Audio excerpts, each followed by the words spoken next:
యేసుక్రీస్తు నామంలో బెతస్తా విడుదల పరిచయల తరపున మీకు ప్రేమపూర్వకమైన వందనాలు. ఈ దిన వాక్య ధ్యానము, ఆయన చూపుచున్న తన శక్తి యొక్క అపరిమితమైన మహాత్మ్యం ఎట్టిదో మీరు తెలుసుకొనవలెను. ఎఫెసీయులకు రాసిన పత్రిక 1వ అధ్యాయం 18వ వచనం. ముఖ్యంగా దేవుడు మనల్ని కోరుతున్నది మనము ఆయన ఎరగడం మాత్రమే కాదు, విశ్వాసులమైన మన కోసం ఆయన సిద్ధం చేసిన వాటిని మనం తెలుసుకోవాలి. అటు తర్వాత మనము క్రీస్తు పోలికలోకి మారి ఆయనతో శాశ్వత కాలం జీవించగలగాలి. మూడవదిగా ఆయన వారసత్వం, ఆయనలో ఉన్న బల ప్రభావాలను మనము పొందుకొని జీవించాలి. అట్టి కృపను దేవుడు ఈ దినమును మనందరికీ కూడా దయచేయనుగాక. ప్రార్థన.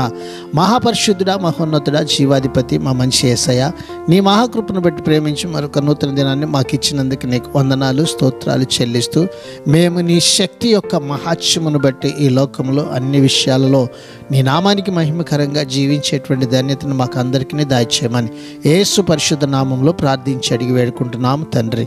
ఆమెన్.